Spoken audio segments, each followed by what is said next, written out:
Hello दोस्तों, नमस्कार, आदाब, सत श्री अकाल सभी को। जीएससी रिकॉर्ड में आपका हार्दिक स्वागत और अभिनंदन करते हैं। हम बात करेंगे कल सुप्रीम कोर्ट के फैसले को लेकर कितने विद्यार्थियों को बड़ी खुशखबरी है, चाहे भी एनआईएस डीएलएड के हों, डीएलएड के हों, बीएड के हों या किसी भी भर्तियों के हों। कहीं ना कहीं ये फैसला सभी साथियों के लिए जो सरकारी भर्तियों के नियम में बीच में बदलाव करते थे, अब वो बदलाव नहीं हो पाएंगे। जैसे शिक्षक भर्ती जो निकली, उसमें अगर बाद में कोई फैसला आ जाता तो उसमें चेंज हो जाएगा, तो ऐसा कुछ नहीं है। अब जब बीएड कहने मतलब प्राथमिक में शामिल था तो शामिल रहेगा, और एनआईएस टेट शामिल है तो शामिल रहेगा। जो नौकरी में है उनको कोई तरह की दिक्कत नहीं। ये सुप्रीम कोर्ट के फैसले से साफ साफ क्लियर हो गया। आप देख सकते हैं, सरकारी नौकरी की भर्ती प्रक्रिया के बीच में नहीं बदला जा सकता है। मतलब कि सरकारी नौकरी की भर्ती प्रक्रिया में बीच में नहीं बदला जा सकता है नियम, सुप्रीम कोर्ट का कहना साफ साफ आप देखेंगे। शीर्ष कोर्ट ने कहा, ऐसा तभी संभव है जब मौजूदा नियम इसकी अनुमति देते हों।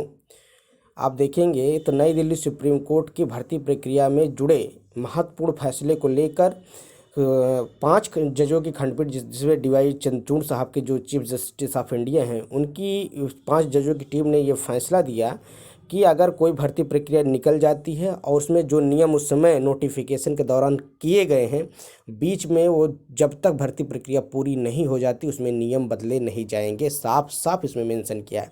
तो अब इससे फ़ायदा किसको किसको है? सारे भर्ती प्रक्रिया, जैसे कि बीएड वालों को, जो 2023 का फैसला आता है कि बीएड को प्राथमिक नहीं शामिल किया जाएगा, तो अब ये भर्ती प्रक्रिया जो पहले से चल रही, जो अभी हाई कोर्ट के दौरान या किसी केस के दौरान है, इनमें किसी प्रकार ये सारा फैसला अपने आप स्पष्ट हो गया कि भाई भर्ती प्रक्रिया में कोई दिक्कत नहीं होगी। दूसरी चीज़ है जिसमें एनआईएस डीएलएड को शामिल किया गया है, अब उनको भी बाहर नहीं किया जा सकता है। जैसे कि अभी कहते हैं, बहुत लोग का रिजल्ट नहीं निकाला कि भाई सुप्रीम कोर्ट का फैसला, सुप्रीम कोर्ट का भी फैसला आ गया कि जो नियम थे उस समय वो नियम रहेंगे, उनको शामिल किया गया तब शामिल किया। जैसे TRE 1, TRE 2, TRE 3 में एनआईएस डीएलएड को शामिल किया गया तो तब शामिल रहेंगे वो। अब उनको ज्वाइनिंग देना पड़ेगा। इस सुप्रीम कोर्ट के फैसले से लेके जाके अगर सब विद्यार्थी वहाँ दिखाएगा और या जाके हाई कोर्ट में जाएगा तो अपने आप उनके लिए पक्ष में फैसला आएगा। ये आप समझ सकते हैं। अब कहीं ना कहीं उन विद्यार्थियों को बड़ा फ़ायदा हो रहा है जो नोटिफिकेशन के दौरान भर्ती में शामिल थे, अब उनको बाहर नहीं किया जाए, उनको ज्वाइनिंग देना पड़ेगा। जैसे केवीएस में आप समझ सकते हैं, केवीएस में अगर उसने लिखा है कि नहीं, ये जजमेंट आने के बाद या रेट्रोस्पेक्टिव तभी लागू हो सकता है जब ये पहले से लिखा गया हो नोटिफिकेशन में। अगर नोटिफिकेशन में नहीं किया गया है तो अब बदलाव देखने को नहीं मिलेगा। दूसरी चीज़ आप देखेंगे, जैसे कि उत्तर प्रदेश में देखेंगे कि बहुत सारी भर्तियों में नए नए नियम लगाए गए हैं, जो कि एग्ज़ाम कैंसिल होने के बाद में सारी चीज़ें की जा रही। तो अब इस पर क्या हो गया, रोक लग गई।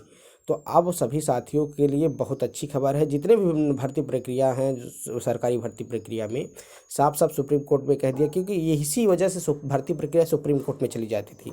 आयोग या सरकार तुरंत नया नियम लागू कर देती थी, बीच में नियम ला देती थी, तो इससे विद्यार्थियों को बड़ी समस्या होती थी।